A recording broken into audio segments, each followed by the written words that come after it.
Hola, ¿qué tal?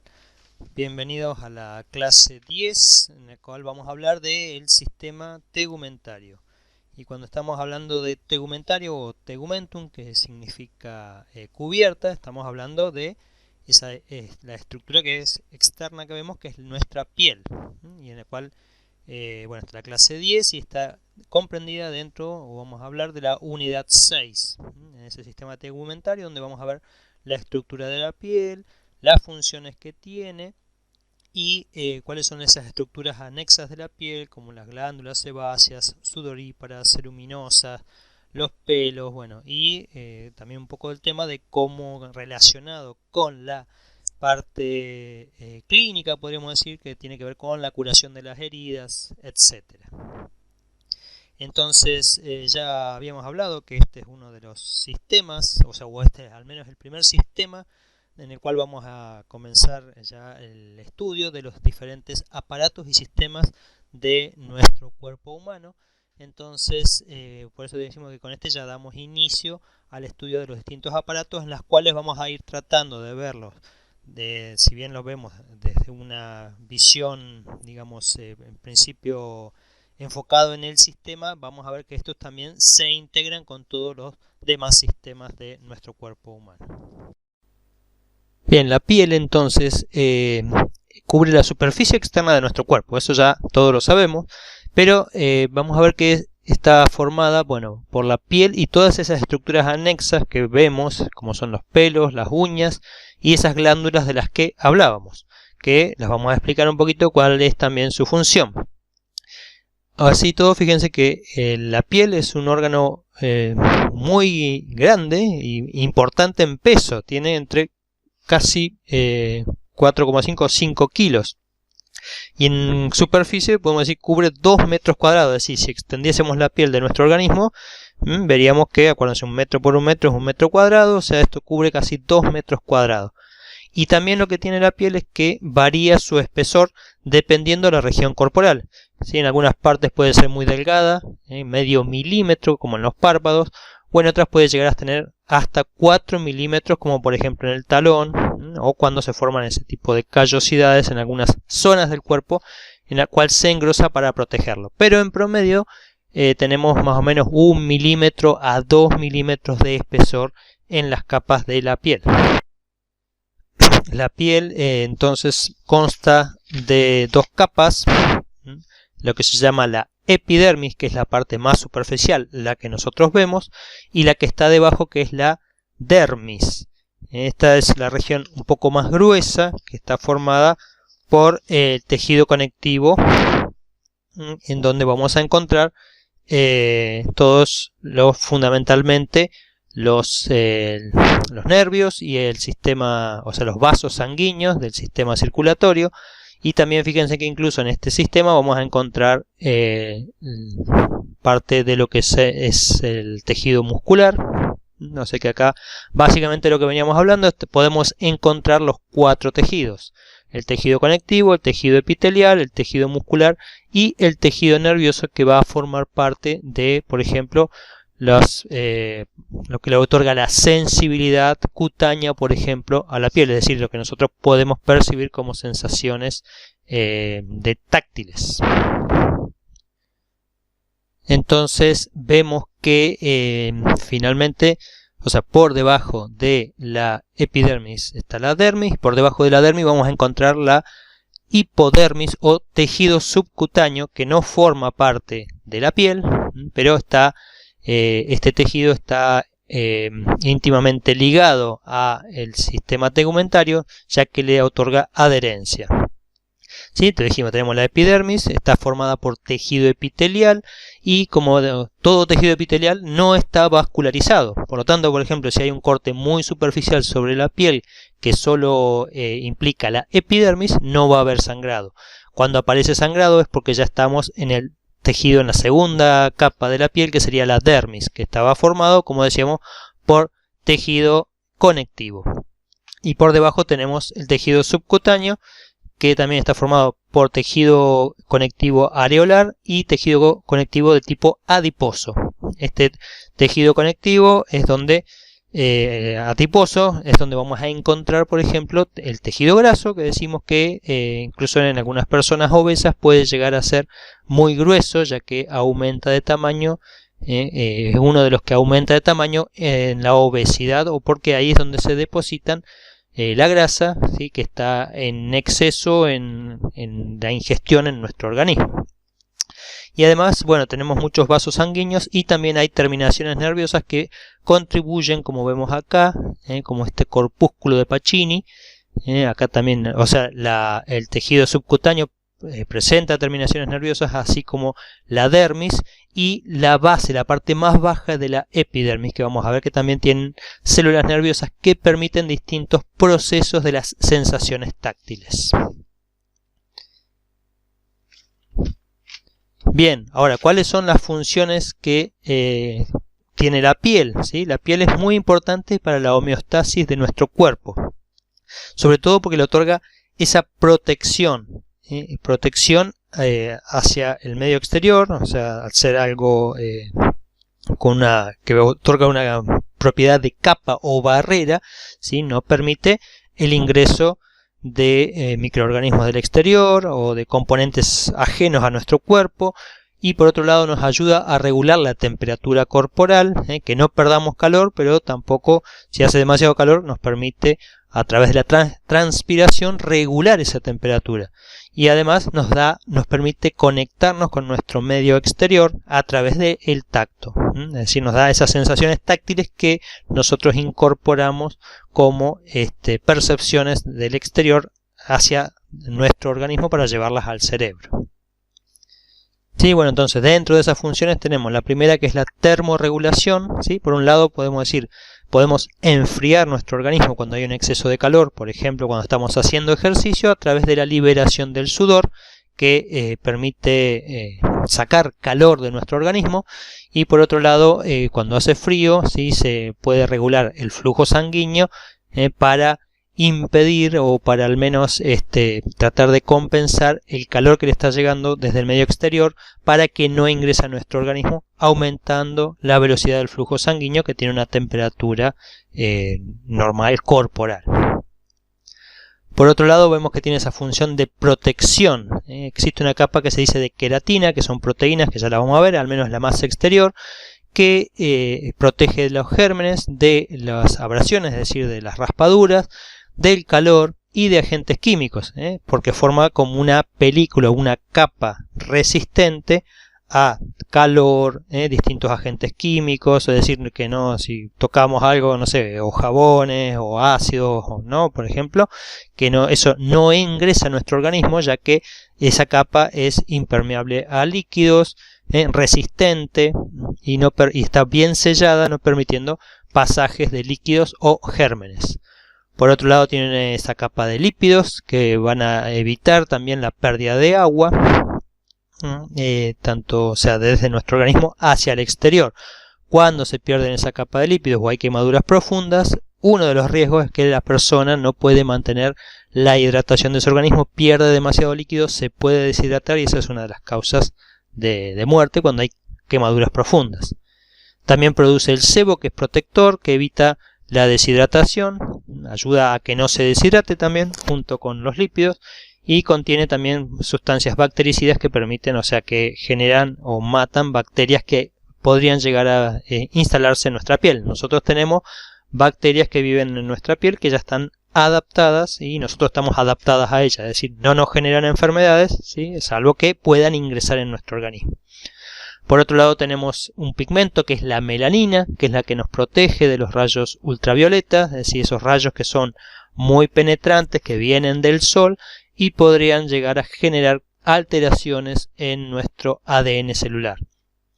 Y también están presentes las células de Langerhans y los macrófagos, que son células del sistema inmune que van a otorgar una protección de tipo celular, es decir, van a, si hay alguna entrada de microorganismos o agentes extraños, son las que van a reaccionar para generar una respuesta inflamatoria defensiva de esos compuestos o gérmenes que están ingresando a nuestro organismo. Por lo tanto, esa es la segunda de las funciones que tiene la piel o el sistema tegumentario con respecto a la homeostasis de nuestro organismo, es decir, la protección. La tercera es la síntesis de vitamina D, es decir, participa en la producción de la vitamina D, porque es esa vitamina que decimos se necesita tomar un poco de sol, al menos 10 minutos por día, para que se sintetice una cantidad adecuada de vitamina D, que es una vitamina muy importante para el metabolismo del calcio y del fósforo en nuestro organismo, y tiene que ver mucho también con la síntesis, por lo tanto, de nuestros huesos, ¿sí? La cantidad de calcio y fósforo que se deposita en los huesos está en directa proporción con la cantidad de vitamina D, ¿sí? Y la vitamina D muchas veces está suplementada, pero lo natural es que se produzca, ¿sí? O sea, nuestro organismo la puede producir, produce una prohormona que no es activa, pero necesita pasar por la piel, ser activada por la luz en la piel para transformarse en una vitamina D, que ya luego tiene que pasar por el hígado y por el riñón para terminar de activarse, ¿sí? Entonces, pero necesita como esos 3 pasos, y el paso por la piel es un paso fundamental para que pueda luego continuar la síntesis de una vitamina D activa. Vale aclarar que, por ejemplo, en Bahía Blanca hay muchas personas que tienen déficit de vitamina D, y eso se está observando a pesar de que tenemos días muy soleados en nuestra ciudad. O sea, hay muchos días de sol. Se ha visto, o los estudios revelan, que, por ejemplo, la vitamina D está muy baja en un porcentaje bastante elevado de la población, pero también es una tendencia a nivel mundial. Quizás está hablando de que a la gente le falta exponerse, aunque sea 10 minutos, como decimos, en horarios no muy dañinos, no al mediodía, sino que puede ser a primeras horas de la mañana o cuando haya un poco de sol, pero que se pueda activar esa vitamina D, que hoy por hoy también es muy importante la vitamina D para contribuir a un correcto funcionamiento de las células del sistema inmune. Se ha visto que cuando está baja la vitamina D somos más propensos también a infecciones. Por otro lado, tiene un reservorio de sangre, es decir, parte de de la sangre que está circulando está en la piel, y una piel rosadita con un color ¿sí? de rojo a rosado nos está indicando que tiene una un buen flujo de sangre en ese lugar. Fíjense que cuando, por ejemplo, uno ha perdido mucha sangre, la piel se pone blanca, entonces en la piel también se pueden ver incluso algunas de las del estado de salud de una persona o de un paciente cuando viene, ¿sí? Porque ya le decimos, si está rosada vemos que tiene una piel saludable, o la persona incluso se ve saludable. Cuando está blanca o pálida es porque tiene poca flujo sanguíneo en su piel, porque puede ser que lo haya perdido, o porque por a veces también tiene algún redireccionamiento del flujo sanguíneo a otros órganos que lo están necesitando. Pero también por ahí también el color de la piel, como decimos, nos habla un poco del estado de salud. Si está amarillo nos puede estar indicando que hay algún problema hepático. Si está verde, vieron también que hay, o sea, algunos pigmentos de desechos metabólicos se están acumulando en la piel por tener cierta afinidad con los tejidos. O cuando está azul, por ejemplo, nos está hablando de un proceso en el cual está faltando oxígeno en la sangre. Si bien está la sangre, no tiene oxígeno, cuando está cianótico, que se dice. Entonces, la observación de la piel también nos da ciertos indicios de cómo está el estado de salud del paciente. Y mucho tiene que ver con eso, con el que es un reservorio de sangre, ¿sí? O puede aumentar el flujo, pero cuando se necesita la sangre que está un poco más estacionada, podríamos decir, que no es que se estaciona totalmente, pero sí que está más almacenada, que tiene mayor cantidad de sangre en las zonas de la piel, se pueden redireccionar y por eso verlos de distintos colores nuestra piel. También nos tiene la función de darnos sensibilidad cutánea, es decir, fíjense que nosotros con la piel detectamos que el tacto, el sentido del tacto, la presión, si tenemos presión, o sea, si algo nos está presionando en nuestro organismo, o sea, si nosotros tocamos una superficie o estamos apoyados, o si, por ejemplo, nos sumergimos, estamos haciendo buceo, sentimos una presión sobre nuestro organismo que lo detecta la piel. Las ondas, las vibraciones son detectadas, uno puede estar tocando y sentir esas vibraciones, o el cosquilleo cuando algo nos toca en la piel, que algo nos está caminando, un insecto, un bichito, o también las sensaciones de calor y de frío, esas sensaciones que nos da la piel, es decir, si el medio ambiente es demasiado caluroso o demasiado frío. Y por último también tienen funciones de excreción y de absorción.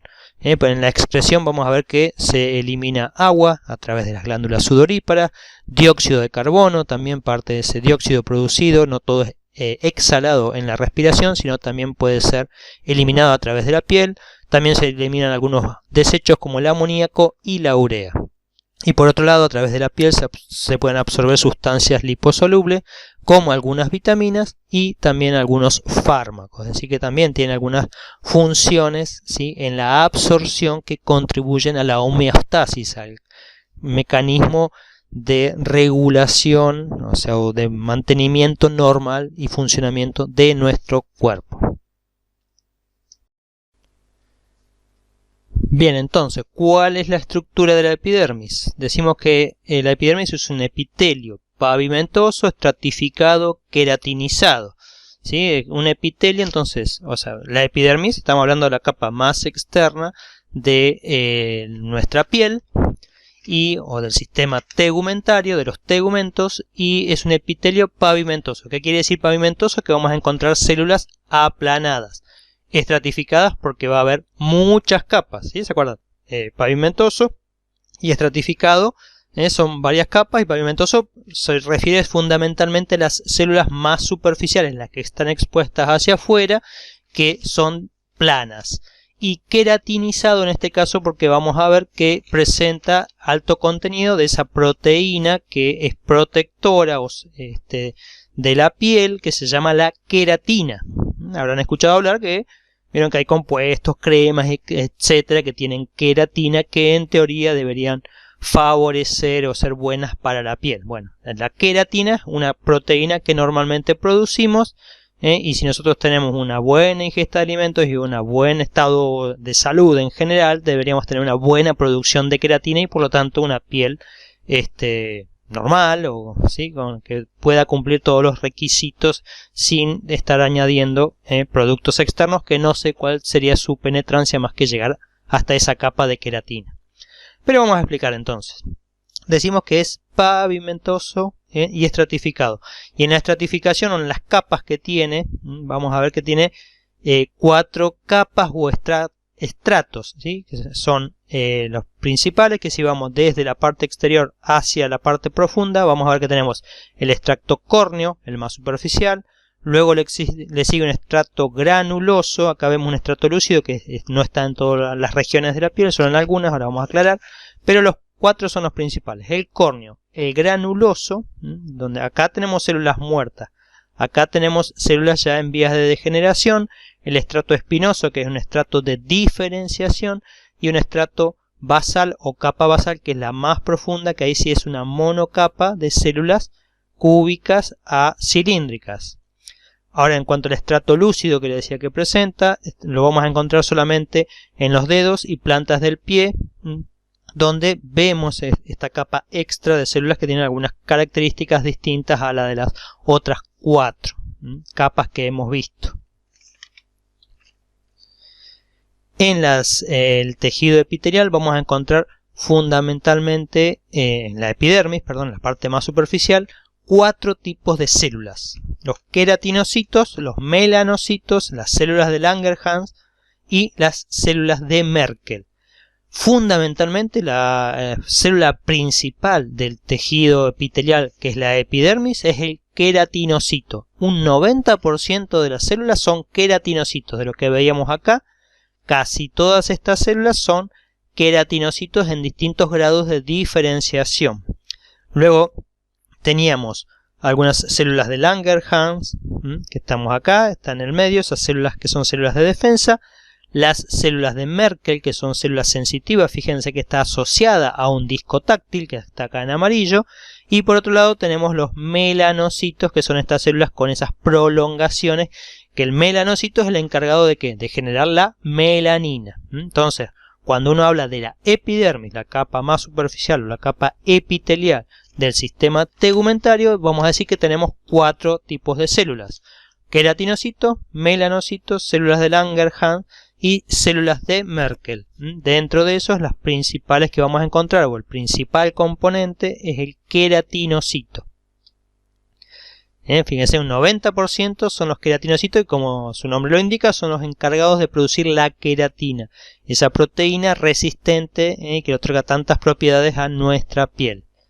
Por otro lado, un 8% son esos melanocitos responsables de producir ese pigmento de melanina y que, como vimos, están en las capas profundas de la piel.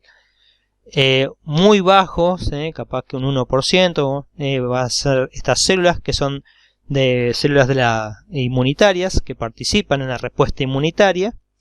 Y por último tenemos estas células de Merkel que interactúan con los discos táctiles o los discos de Merkel que participan en las sensaciones táctiles. Son uno de los tantos que participan. Pero que la piel tiene varias sensaciones táctiles, así como la presión, el calor, el frío, etc.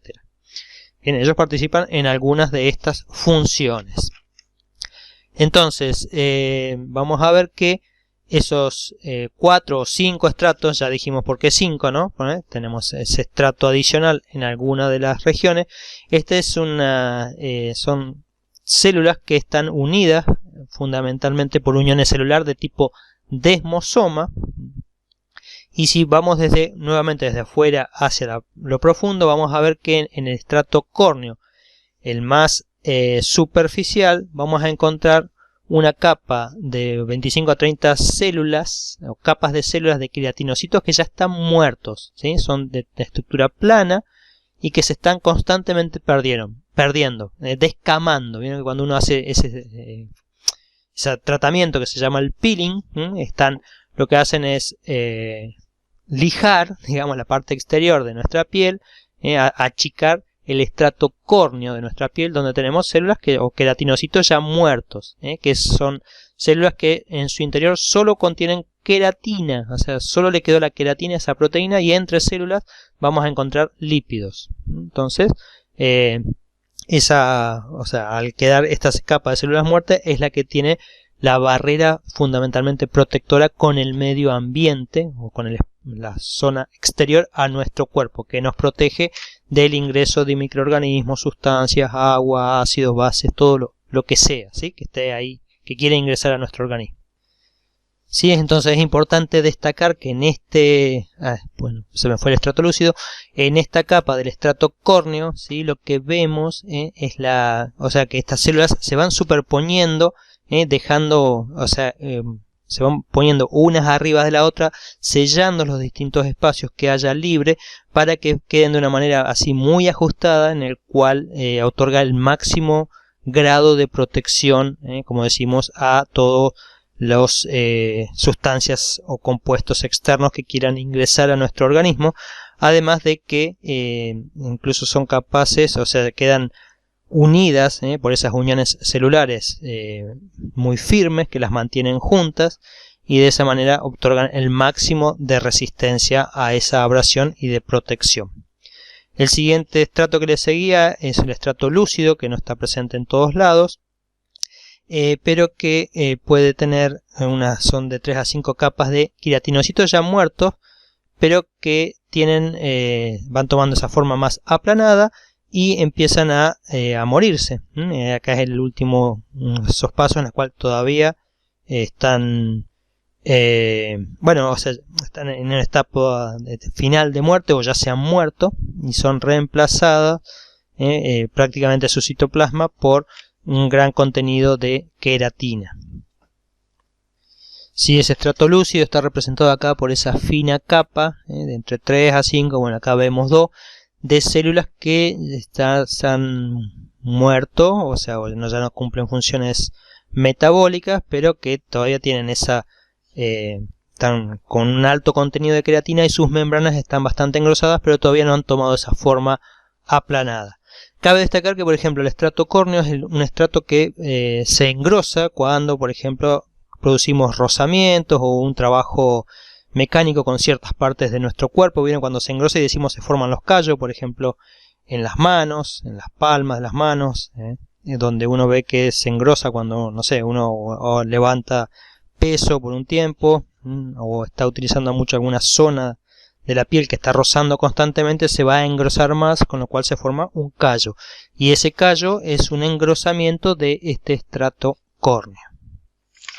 Bien, el tercero de las capas, yendo desde la parte exterior hacia el interior, es el estrato granuloso. Bien, la tercera, entonces decía, de estas capas es la del estrato granuloso, y está compuesta por unas capas, o 3 a 5 capas de queratinocitos ya mucho más diferenciados, con estos núcleos en degeneración, porque estas células empiezan a sufrir apoptosis, es decir, la apoptosis es una muerte celular programada, ¿sí? No es que revienta la célula, sino que se va fragmentando de manera organizada, por eso está programada. La apoptosis es esa muerte celular en la cual la célula sabe que se va a morir y se muere de una manera organizada, que es distinta a la necrosis, donde la célula revienta y todo su contenido intracelular sale al medio externo. Acá no, se va fragmentando porque esta célula ya está, se dice, tiene su destino de morirse para terminar en las capas celulares ya en los estratos, en el estrato córneo. Acuérdense que, es decir, acá las células, estas células de dónde vienen, se están renovando constantemente y van migrando desde el estrato basal hacia todos los demás, el estrato espinoso, el estrato granuloso, hasta el estrato córneo. Es decir, la célula que se divide y comienza su viaje por acá va migrando hacia las capas exteriores o los estratos exteriores hasta que termina en el estrato córneo, y donde es descamada y muere. Por eso constantemente se están renovando estas células. Bien, ¿qué es lo que vemos en el estrato granuloso? Tenemos los queratinocitos, acá están con un núcleo en degeneración, que están por sufrir esa apoptosis. Presentan unos gránulos oscuros, y ya se empieza a achatar la célula, y estos gránulos oscuros, que se la llama, que contienen queratohialina. Estos gránulos de queratohialina lo que van a hacer es generar sobre las fibras o las fibras intermedias de queratina, porque la queratina todavía no está, digamos, madura, no es una proteína que es la misma que está en el estrato córneo, sino que la queratina está como en una forma preliminar, ¿sí? Que se los llama filamentos intermedios de queratina. Entonces los gránulos de queratohialina contienen sustancias que van a convertir esos filamentos intermedios de queratina en ya la proteína queratina, la proteína final madura, que es la que encontramos en el estrato córneo. ¿Sí? Entonces contiene estos granos de queratohialina, y también encontramos los gránulos lamelares, que estos secretan lípidos hacia el espacio extracelular, y esos lípidos son los encargados de, o sea, es una capa de grasa, de moléculas de grasa, que van a permitir, o sea, se intercalan entre todas las células y le permiten se constituyen como una superficie hidrófoba que impide la entrada la entrada de agua del exterior o la salida de agua desde el interior de nuestro cuerpo, es decir, la pérdida de agua, y también que ingresen materiales extraños. ¿Sí? Entonces este es el estrato granuloso, la segunda o tercera de las capas, si venimos desde la parte exterior. Entonces acá básicamente ya es una célula muy diferenciada, cuyo destino final es morir por apoptosis para terminar en el estrato córneo.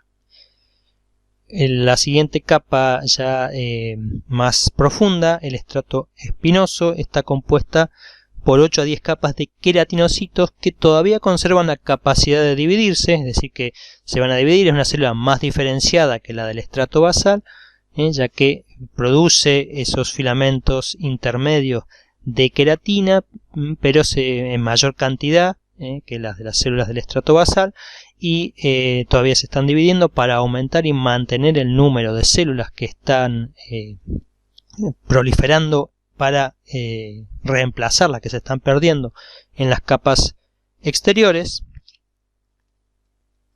Sí, en esos haces de filamentos intermedios de queratina se unen con los desmosomas que unen células adyacentes, es decir, hay filamentos de queratina que van en esta célula desde una pared celular a la otra, ¿sí? Otorgándole una mayor firmeza al tejido, a lo que, o sea, una de las responsables de esa firmeza que tiene nuestra piel son esos filamentos intermedios de queratina que van de lado a lado en la célula, ¿sí? Y que como decimos, hay en mucha mayor cantidad que en las células del estrato basal. Si bien se están dividiendo, estos filamentos que con respecto a las células del estrato basal son mucho más gruesos y más abundantes, incluso le mantienen cierta tensión dentro de la célula, que uno dice cuando se hace una coloración de la piel, se observa este tipo de células como se les dice por eso estrato espinoso, porque parecía como que tuviesen espinas dentro de las células, lo cual le otorga ese nombre a este estrato. Bien, y finalmente tenemos la capa más profunda, que es el estrato basal. Está compuesta por una única fila de queratinocitos que son cuboides o cilíndricos. Acá vemos que son más bien cilíndricos. Algunas de estas son células madres, es decir que estas células se están dividiendo constantemente para ir renovando las células del estrato espinoso, que siguen proliferando y se pierden finalmente por descamación. Entonces, esa célula madre, el concepto de célula madre, es la que se divide por mitosis para estar renovando constantemente la población y a su vez se mantiene indiferenciada, porque como decíamos, esta célula no es la misma que la célula que llega acá. Si bien se originó a partir de esta célula va sufriendo un proceso de diferenciación hasta ser una célula funcional de la piel, o sea, funcional porque ya tiene un destino final, es la célula de ese tejido específico y no tiene otra función, o sea, no puede volver hacia atrás o de diferenciarse.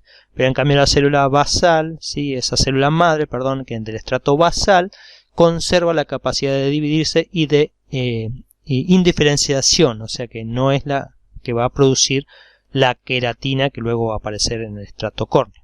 Pero a partir de ella se van obteniendo células hijas que se diferencian para llegar a cumplir esa función.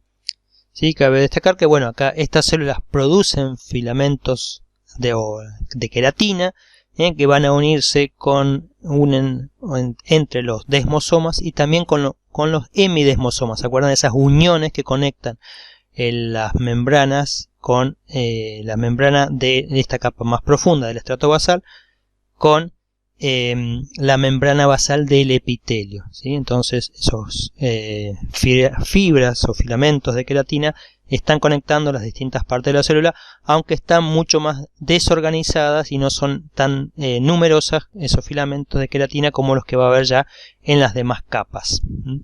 Entonces, también en este estrato vamos a encontrar, o sea, que también se lo llama estrato basal o estrato germinativo, porque a partir de acá se generan el resto de las células. También podemos encontrar los melanocitos, ¿sí? O sea, los melanocitos están en esta capa con proyecciones hacia el estrato espinoso. Los melanocitos tienen como saliencias o proyecciones celulares que contactan con el estrato espinoso. En el estrato espinoso podemos encontrar las células de Langerhans, esas células que son protectoras del sistema inmune, y en el estrato basal también vamos a encontrar las células de Merkel, las que contactan con los discos de Merkel que tienen que ver con la sensación táctil. Acá en estas imágenes entonces vemos por ejemplo la estructura de la epidermis en la planta del pie. Fíjense que acá el estrato córneo es muy grueso y el estrato granuloso prácticamente es muy finito. Acá lo podemos ver teñido más en azul. Luego tenemos el estrato espinoso y el estrato basal. Incluso acá ya podemos ir viendo que el contacto entre la epidermis y la dermis tiene como estas estructuras o estas saliencias, estas espinas, que ahora ya vamos a ir viendo. Y acá en mayor detalle lo que estamos viendo es el estrato basal acá en la parte baja y el estrato espinoso, que es desde donde van proliferando las células de la epidermis, los queratinocitos, que son los que están en mayor cantidad. Acá es donde pueden apreciarse, o bueno, más o menos esas espinas que figuran en ese estrato espinoso. Pero ven que acá está muy engrosado, y esto nos dice que cuando se forma un callo es un engrosamiento anormal del estrato córneo, de este estrato, del último estrato. Es decir, cuando nosotros tenemos más rozamiento o trabajo en alguna zona de la piel, se produce un callo, y ese callo se debe a que proliferan más rápido los queratinocitos para tratar de proteger esa zona del cuerpo, entonces se forma ese callo. Bueno, esta es en la planta del pie, que es una zona natural porque trabaja mucho, es decir, estamos mucho tiempo a veces parados, bueno, y esas zonas son las que más contactan con, por ejemplo, bueno, el calzado y el piso. Entonces, es más, vieron que cuando uno anda descalzo incluso siente o se da cuenta que la piel de la planta del pie se engrosa, o cuando levantamos cosas pesadas durante tiempo largo, en nuestras manos también surgen callos, por ahí para la gente que hace pesas o levanta elementos pesados durante el día, esas manos se van encalleciendo, o trabaja con una pala en la tierra, etcétera, las manos se van poniendo con una piel más gruesa, y bueno, incluso se nos pueden formar esos callos.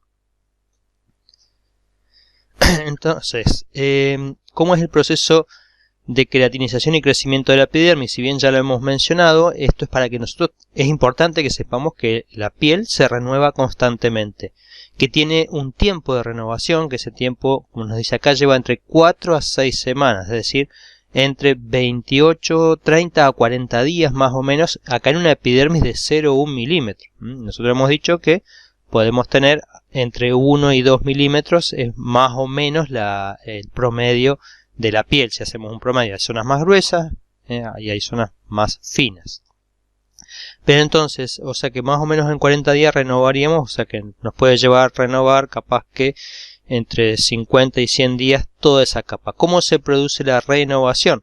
Recordemos que, o sea, hay una etapa de proliferación, o sea, a partir de una célula madre, una célula basal, de ese estrato basal, va migrando y se va diferenciando hasta llegar al estrato córneo.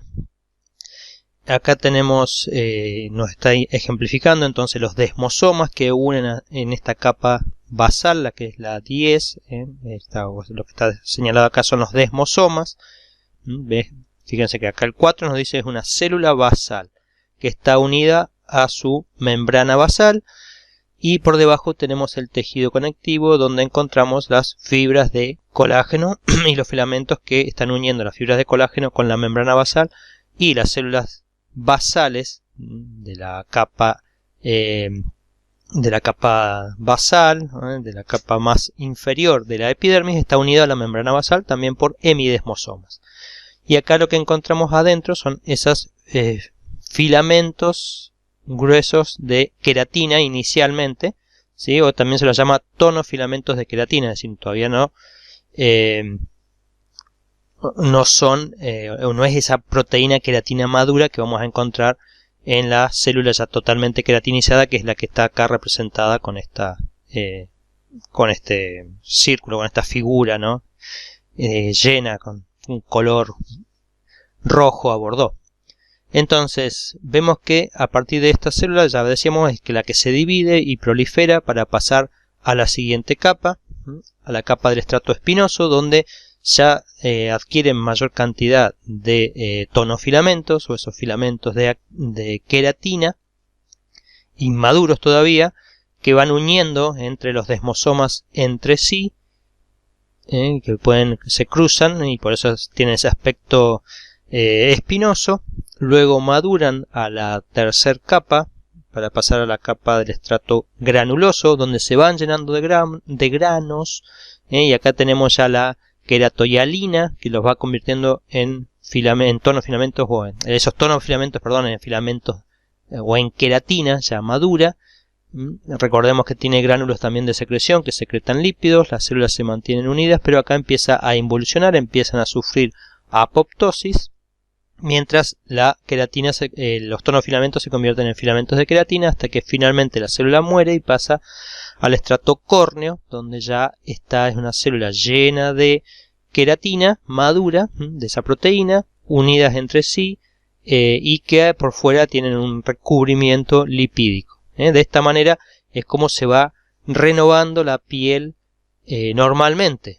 Por ejemplo, en algunas enfermedades como la psoriasis vamos a encontrar que los queratinocitos se desarrollan rápidamente, o sea, hay una alta renovación de la piel. Entonces capaz que de 7 a 10 días el queratinocito proliferó y se descamó, o sea, se descaman rápidamente, por eso se ven esos parches de piel blanca. Pero en sí, en la enfermedad, si bien todavía no se sabe exactamente por qué ocurre, hay una hiperproliferación de los queratinocitos.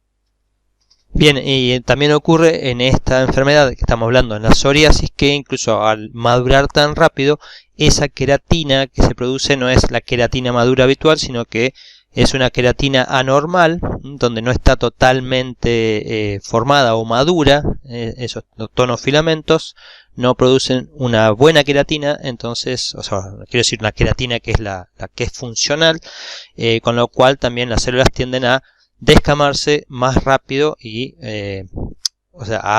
dejando esos parches, ¿sí? Como de baja pigmentación de la piel, donde la piel queda muy finita, se nota blanquecina. Entonces y se forman como unas escamas donde vamos a encontrar ese tipo de pigmentación sobre todo en algunos pliegues, como pueden ser las rodillas, los codos y en el cuero cabelludo. Bien, en la segunda porción de la piel, lo que es la dermis, que es la parte más profunda de nuestra piel, vamos a encontrar que está formada fundamentalmente por tejido denso irregular, ¿sí? No un tejido denso, o sea, es un tejido denso que tiene muchas fibras, pero esas fibras no están organizadas de una manera, podríamos decir, organizada paralelas, como puede ser en un tendón, o en un tejido conectivo que rodea, por ejemplo, a los órganos, como puede ser a los músculos. Este tejido es denso, eso nos indica, como les digo, muchas fibras, aunque estas no se organicen en un único sentido, sino en distintos sentidos. Vamos a ver que entonces la dermis está formada, o se pueden distinguir dos regiones: la región papilar, que es la más superficial y la que está en contacto con la epidermis, y la región reticular, que es la más profunda y ya en contacto con el tejido subcutáneo graso.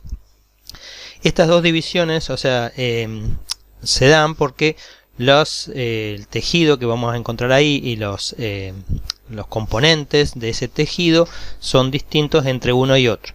En la región papilar vamos a encontrar ese tejido conectivo laxo areolar, ese tejido más con fibras colágenas más finas y elásticas más finas, y lo que se encuentran son estas papilas dérmicas, que son estas saliencias, o se llama estructuras también mamilares en forma de mama, en la cual, pero se les dice que son las papilas dérmicas, que son saliencias o como invaginaciones, o si lo vemos del otro lado, como protrusiones de esa capa o de la región papilar. Por eso se dice que, como tiene muchas papilas, se le dice región papilar.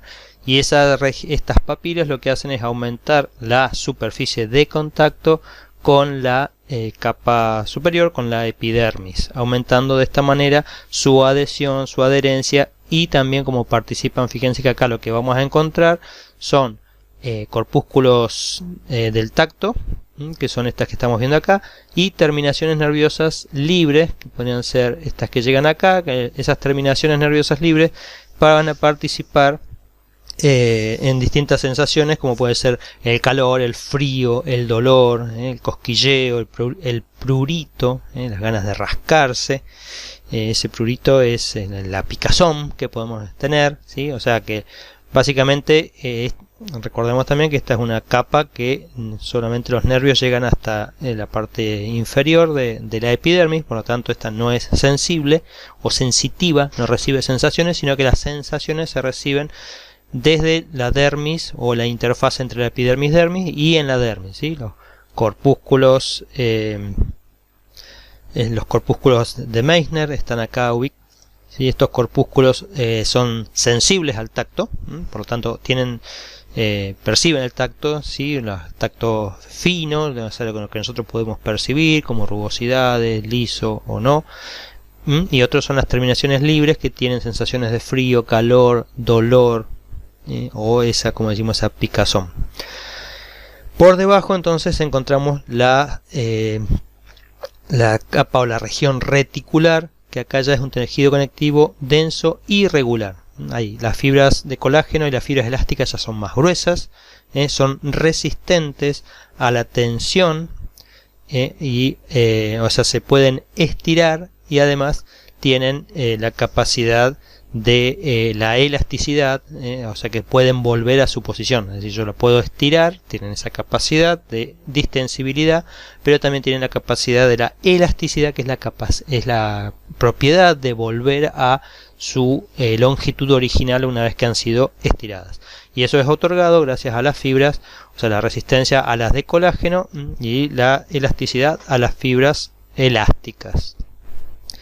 En esta vamos a encontrar, o sea, tenemos que acordarnos que este es un tejido de la dermis, es un tejido conectivo que está irrigado, o sea que también en la región papilar y en la región reticular encontramos vasos sanguíneos que van a estar llegando a esta región, incluso los vasos sanguíneos llegan hasta la región papilar, y esas papilas también tienen la función de permitir, o sea, al tener vasos sanguíneos, que lleguen los nutrientes y el oxígeno al menos a las células del estrato basal de la epidermis, o sea que estas son las que tienen buena disponibilidad de nutrientes, y a medida que van avanzando esas células del estrato basal hacia el estrato córneo, ya los nutrientes no le pueden llegar, porque la única fuente que tienen es los nutrientes que llegan por la sangre hasta la región papilar de la dermis. Entonces, por eso también estas papilas ayudan, cada papila tiene esos vasos sanguíneos que le están llegando, y de esta manera pueden nutrir de manera adecuada al menos el estrato basal, que es el que tiene un metabolismo más activo, ya que se tienen que dividir y proliferar. Bueno, y entonces también en esta capa reticular vamos a encontrar sobre todo fibroblastos, pocos fibroblastos, y también se van a encontrar células como pueden ser los macrófagos.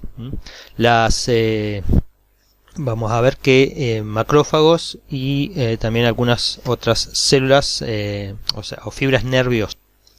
¿Sí? Entonces en la región reticular, aparte de encontrar pocos fibroblastos, vamos a encontrar células adiposas, no muchas, y sobre todo más cuando las que están cercanas al tejido subcutáneo. Y encontramos los folículos pilosos, las glándulas sebáceas y sudoríparas. ¿Sí? Todas estas están presentes entre la región de la dermis, en la región reticular, algunas pueden extenderse hasta el tejido subcutáneo, pero en general todas esas glándulas anexas las vamos a encontrar en la región de la dermis, y sobre todo en esta, como les digo, región reticular. Bien. Ahora, ¿cómo es que está determinado el color de la piel? Bien, entonces, ¿qué es lo que le da el color a nuestra piel? ¿Sí? De que tengamos una piel oscura o una piel clara. El color de la piel está determinado fundamentalmente por tres pigmentos: la melanina, la hemoglobina y los carotenos. Dentro de ellos, bueno, la que más por ahí sabemos, o que la que da un color más permanente, es la melanina, que son un pigmento que se forma, vamos a ver, obviamente los melanocitos, y tenemos dos tipos de melanina, la feomelanina y la eumelanina, que dependiendo de cuál se produzca, eso está determinado genéticamente, podemos tener un color amarillo pálido o a rojo, que es la feomelanina, o pardo a negro, que es la eumelanina. Entonces, el tipo de melanina que se produzca, bueno, depende un poco de las vías que se desactivan y obviamente determinado genéticamente.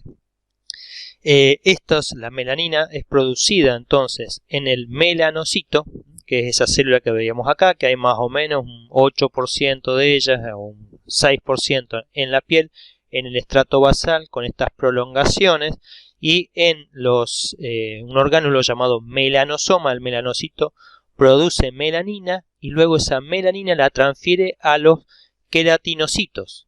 Entonces, en los queratinocitos se acumula, son cedidos por secreción, como dice acá, citocrina, es decir, esta célula lo transfiere al queratinocito y este lo va acumulando. La cantidad de melanina que se produzca va a depender, en el caso de las personas, de la exposición al sol, a los rayos UV.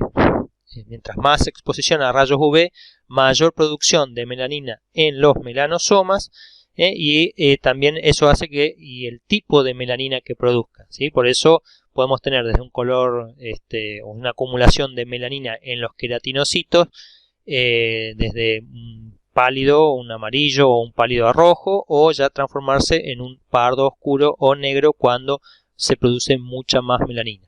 Obviamente en las personas de raza negra la cantidad de eumelanina que se produce es alta y constante, mientras que en las personas que tienen la piel clara, de raza blanca, esa melanina es más bien producción de feomelanina, de un color amarillo. Entonces eso le da una tinción a nuestra piel. Entonces básicamente la melanina producida en los melanosomas del melanocito es transferida al queratinocito desde el estrato basal o a los otros en el estrato espinoso, lo cual la va a conservar ese pigmento hasta que llegue a el estrato más exterior, y de ahí, una vez que se descama, se pierde ese pigmento.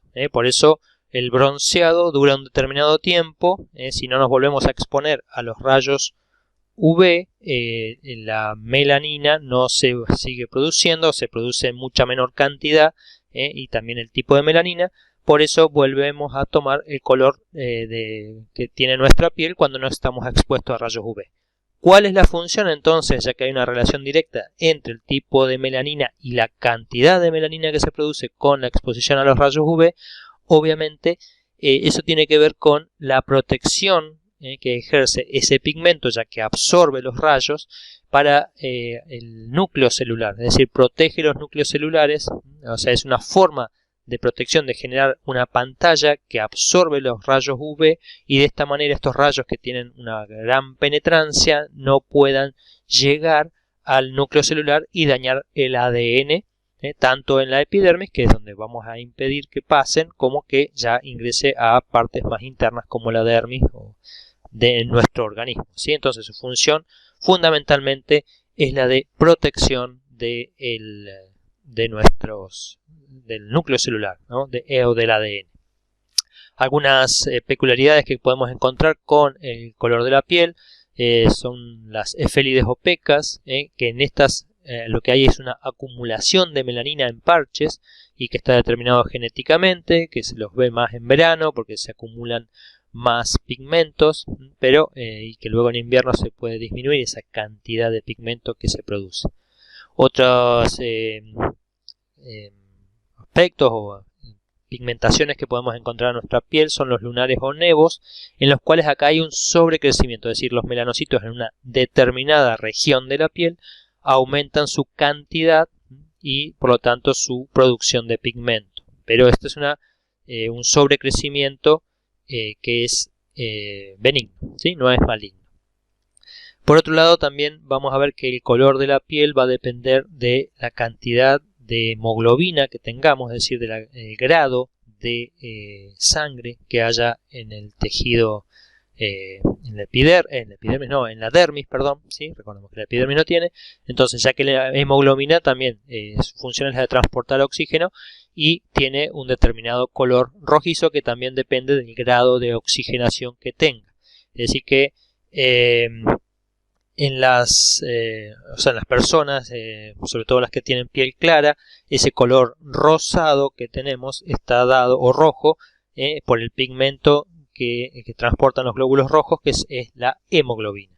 Y por otro lado también los carotenos, que vienen de carot, de zanahoria, ¿no? Ese color anaranjado, que también nos pueden ayudar a sintetizar la vitamina A. Se acumula en el estrato córneo de nuestra piel y en células adiposas de la dermis y en el tejido subcutáneo. Entonces, esos carotenos, es decir, las personas que consumen mucha zanahoria, por ejemplo, van adquiriendo una coloración anaranjada debido a la acumulación de carotenos en su piel. Se puede acumular en las tres capas. Bueno, en la epidermis, en la dermis y en la hipodermis, o en la última, la capa más profunda, en el tejido subcutáneo.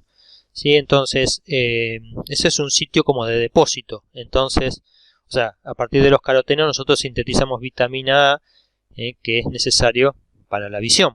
Pero cuando comemos en exceso, esta se acumula en piel, entonces también puede dar una determinada coloración a nuestra piel. En cuanto a cómo se forma la vía metabólica de la síntesis de los pigmentos, la síntesis de los pigmentos de la feomelanina y de la eumelanina depende de un aminoácido que es la tirosina y de una enzima fundamentalmente que es la tirosinasa.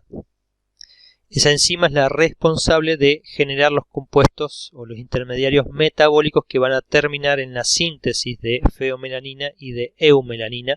Acá vemos que son dos vías que difieren, ¿sí? Y eso también, la cantidad que se produzca de feomelanina o de eumelanina es distinta, o sea, está determinada genéticamente y está en función de las actividades enzimáticas que haya de una vía o de la otra.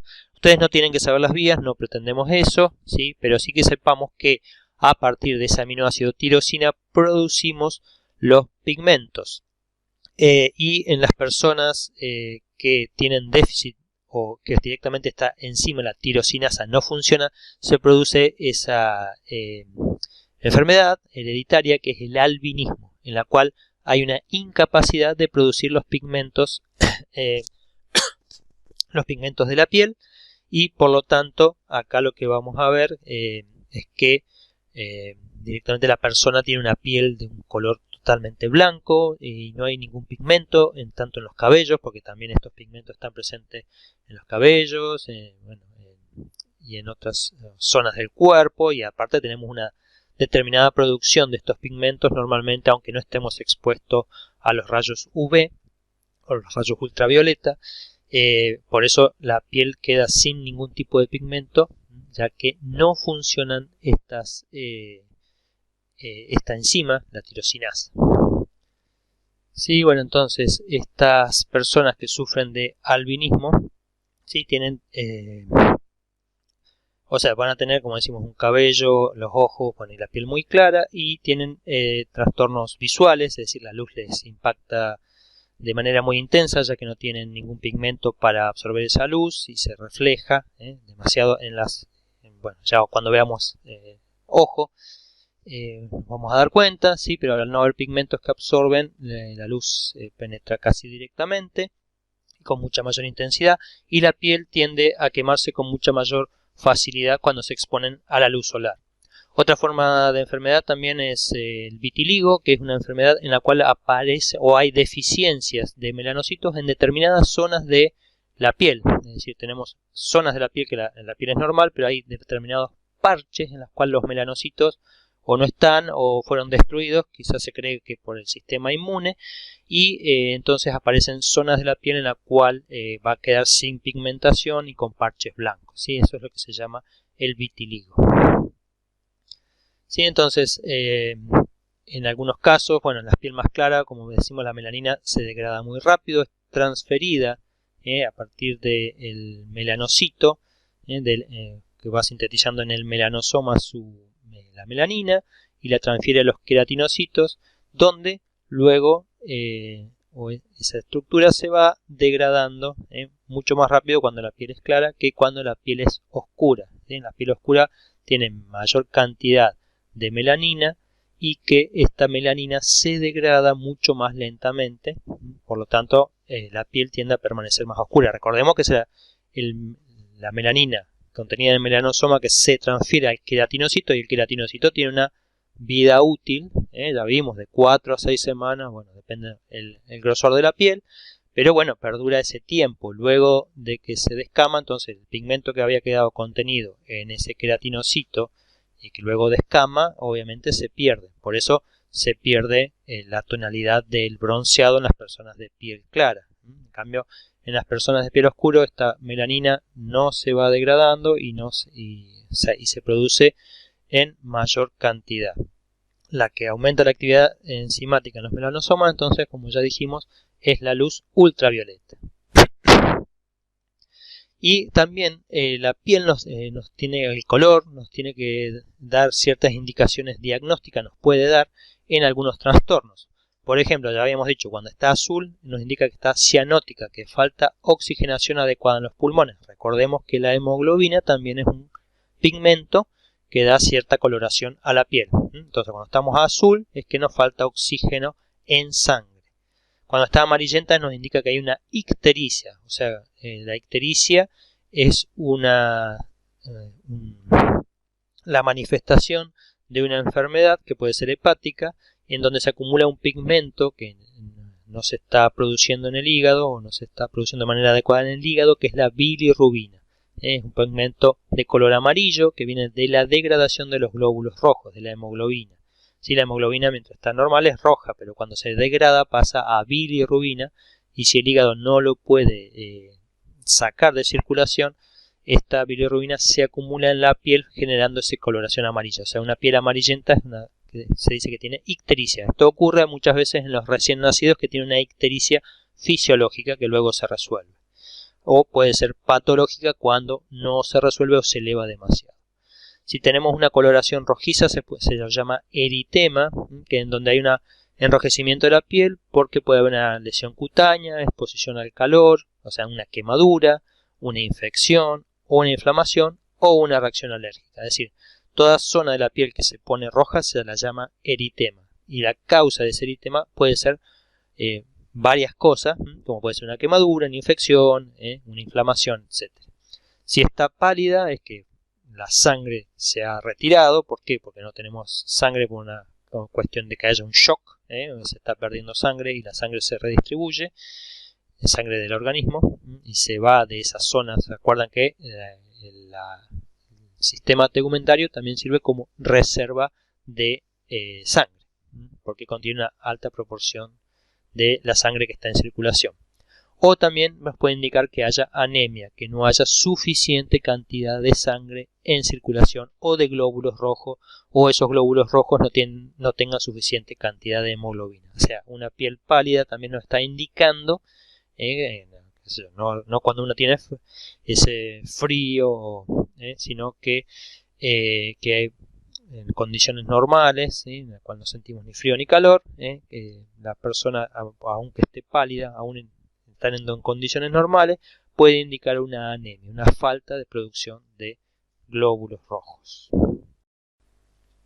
Bien, entonces finalmente, para terminar esta primera parte de esta clase, que la voy a dividir en dos, por una cuestión de extensión, tratamos también temas que por hoy está muy de moda, que es el tema de los tatuajes. ¿Y qué es un tatuaje? Ya que estamos hablando de la piel, en el tatuaje, lo que se deposita es tinta, o sea, un pigmento en la dermis, ¿sí? En esa capa que no se renueva constantemente, que no es la epidermis, sino en la dermis, ¿sí? Los pigmentos que tienen, que van a hacer el tatuaje con los distintos colores, se depositan en esa capa más profunda, en la segunda capa, a través de inyecciones con una aguja que penetra la epidermis, atraviesa la epidermis y llega hasta la dermis, que esto lo va haciendo en un proceso que puede tener se mueve rápidamente, perforando la epidermis entre unas 50 y unas 3000 veces por minuto. Es decir, son pequeños pinchazos que podemos tener en el lapso, ¿sí?, de un minuto, pueden ser una vez por segundo o menos o más, y en el cual en ese proceso se va depositando los distintos pigmentos en esa capa. Entonces, por lo tanto, el tatuaje suele ser permanente. Por eso se lo hace de una manera mucho más mucho más profunda, ¿sí? Es distinto a esos tatuajes que se van rápidamente, que son, digamos, son pigmentos que se depositan en la epidermis, eso que por ahí usan los chicos cuando los padres no dejamos que los chicos se hagan un tatuaje permanente, queremos que se vayan. Esos son pigmentos que se colocan en la epidermis, como cuando uno se mancha con tinta en la piel. Eso perdura un tiempo hasta que se descama los queratinocitos. En cambio, lo que se deposita en la dermis permanece mucho más tiempo, y, o sea, en general para toda la vida. En general se puede decolorar un poco porque también algo de tinta va escurriendo a través de los vasos linfáticos, pero en sí suele ser ya para toda la vida. Si nos arrepentimos de haber hecho un tatuaje, se puede hacer una remoción de tatuaje, y para eso se utiliza una luz láser, con una intensidad adecuada, que es o sea, la luz láser es como un haz de luz de una determinada longitud de onda, muy concentrado, y que lo que hace es dispersar las partículas del pigmento, la convierte en partículas mucho más chiquititas, que luego son ingeridas por las células, los macrófagos, los fagocitos, y también van escurriendo como decía, o van siendo drenados por el sistema linfático. Entonces esto va a hacer que luego, como nos dice acá, va a ser destruido en partículas más pequeñas y llevados al hígado, donde se los va a ir terminando de degradar.